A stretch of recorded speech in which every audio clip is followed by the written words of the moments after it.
we're laying it out. We're coming to the end of 16. So what are you going to do to finish out 16 the way you want it to? Mm-hmm. And you start that by making notes, filling in boxes, drawing boxes, but at the end you have to connect the dots.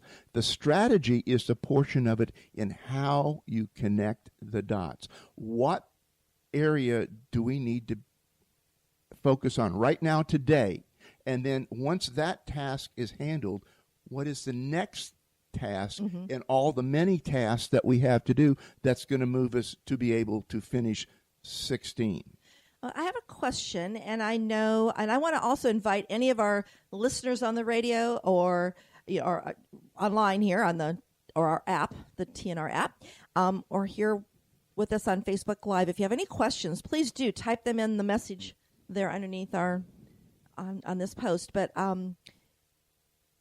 if you start off, and we all should start off with a strategy at the beginning of the year. We kind of want to look at the year ahead and kind of work backwards and determine exactly what we want to how we want to strategize. We know what our plan is. How do we break that plan down and build a strategy so that we hit our goals by the end of the year? Well, here we are going to be starting the final quarter of 2016. And if someone had put a strategy together and they really aren't quite there yet, is it too late to kind of tweak that strategy? No. Or is it? No, set in stone. It's never too late. Okay. We always evaluate, improvise, and do it.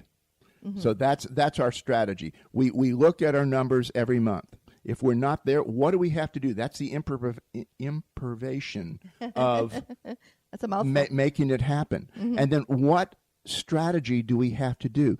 Do we have to make more phone calls? Yuck. But, hey, phone calls work. They've always worked. Do we need to do more advertising on our radio show? Do we need to do more blogging? Do we have to do more Facebook posts, LinkedIn posts that are going to be able to attract more people to us? Mm-hmm. The whole purpose of a strategy is to attract what you're looking for to you. So just like your business plan, you have your end goal, but the strategy is to be able to adapt it at every turn that's happening. What's your strategy? You doubled your numbers for the month of September. What did you do?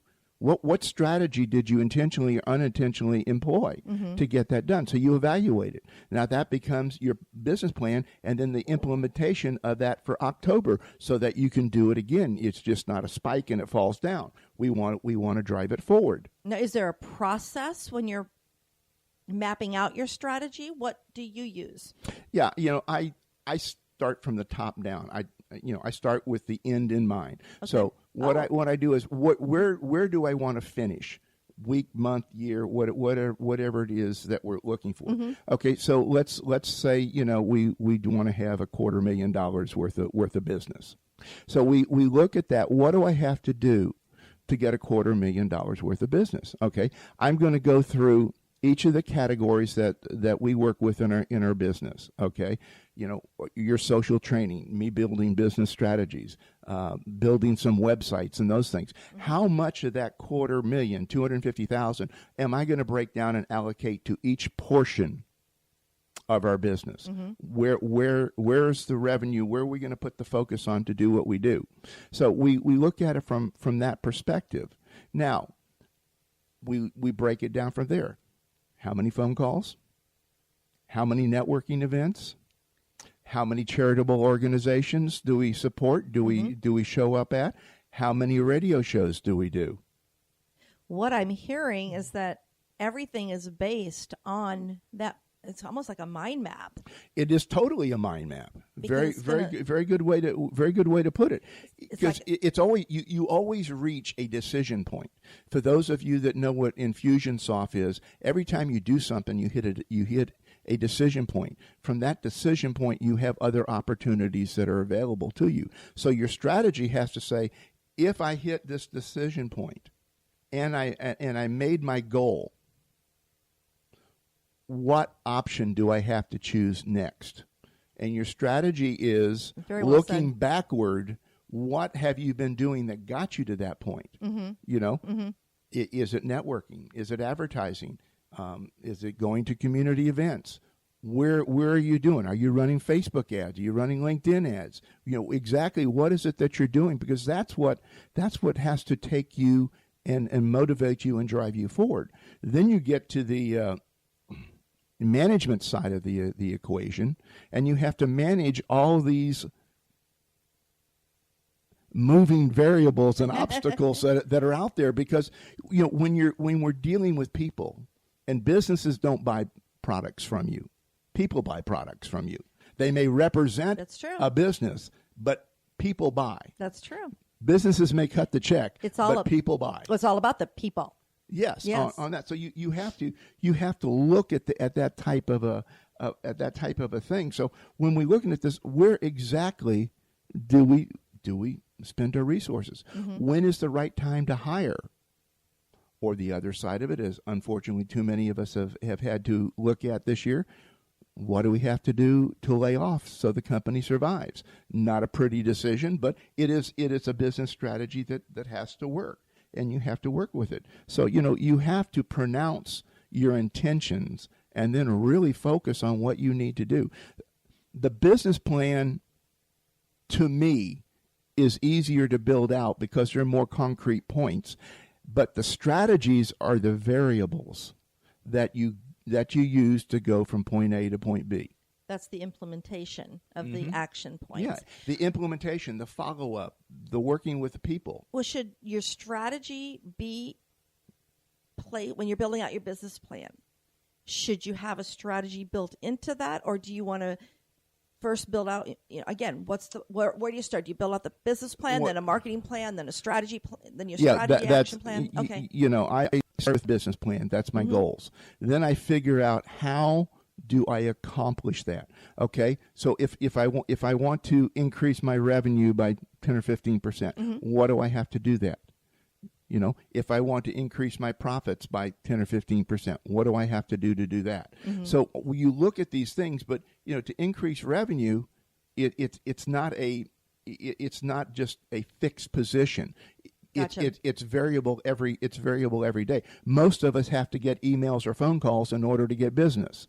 So that's what we're looking. What do we have to do to drive emails? What do we have to do to drive revenue from online? From offline. Right now the wave that everybody is looking at on the internet is building sales funnels. What's a sales funnel? It's a strategy. And within the strategies, there's a process. First, you attract them to the top of the funnel. Then you get them to take a step, and that's where you see people trying to sell things for $1, $5, $7, those type of things. They're trying to get you to flavor them. Well, it just seems so mind-boggling that there's so much to have to think about when you are wanting to get results.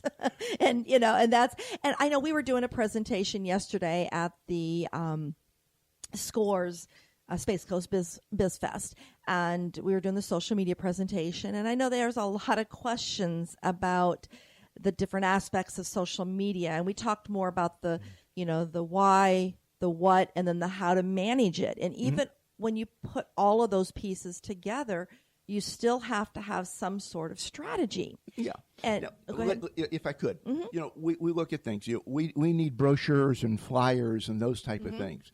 Once you get the artwork and stuff done and published, they're one and done. They don't do anything. They sit there until you hand them out. You put a commercial on radio. You put a commercial on TV. You do all these things. They're one and done. What makes social media frightening, in my opinion, to so many people? It's not a one and done. That's true. You wake up every morning and you go, I have to say something that's going to entice my people to either like me, and I'm not talking about the like button on Facebook, but to really like me as what I do, or I have to do something that's going to challenge them to drive them forward. Well, and that's one of the points we made, and we make in all of our presentations on social media. It isn't just getting up in the morning and thinking, oh my gosh, I know I have to post something. What am I going to post? This is where you have to have implemented or actually written out a strategy. And one of the easiest ways to start your strategy, in my estimation, is to start building out a content strategy with a content calendar or an editorial calendar, and know what your theme is for the month. Know what messages you want to put out to your audience and to your listeners out there that are watching you, and having all of this in place, and then taking the time to black out a marketing hour and start composing some of your messages and scheduling them using a tool like on Facebook business page. You can use this Facebook scheduler and schedule things out so that you're not having to sit there every morning or, constantly be on the social media sites. Or you can use Hootsuite. Hootsuite.com is a nice dashboard that you can schedule to a number of different platforms as well. But that all has to be a part of your strategy that you see and you start implementing. Yep. And it comes with your content, having a content strategy, not just to know what you want to say, but to understand the formula that we share, as we call it, the 50-30-20 formula when you're creating your content message. 50% of the content that you're putting out there should be entertaining, interesting. So how do you compose interesting and entertaining content? Don't just wake up in the morning and say, I got to post something entertaining. Well, I'm hoping that our Facebook Live is a little entertaining because this is really, it's entertaining to us. Nerve-wracking, but it's fun. Oh, it's fun. I'm actually enjoying kind of just catch out of the corner of my eye. But you have to take the time to prepare so that your strategy is a success, is basically what I'm wanting to share.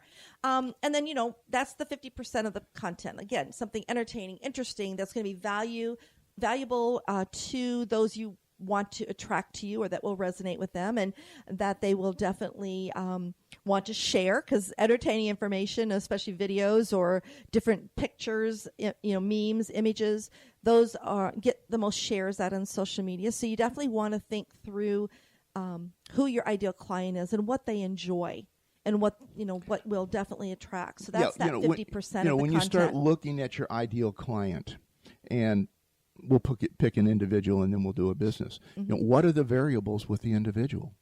I mean, we can sit here right now and probably rattle off 20 variables, gender, age, occupation, income, where they live, where they work, do they have family, what all these things are. And these are all variables that have to be included in a strategy to implement any sort of plan. Because how you say one thing to one person is totally different than how you say it to another person. Definitely. So we look at a website. How do you write your website? What colors do you use on the website? Certain colors attract and repel certain people.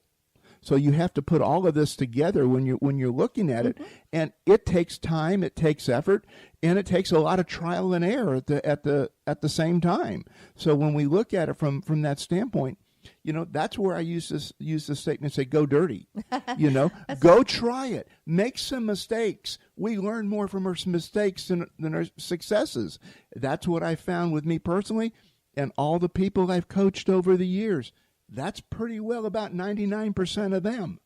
So failing forward is part of your strategy? Failing forward. Hey, I guess so. It is part of my strategy, at least for myself, okay?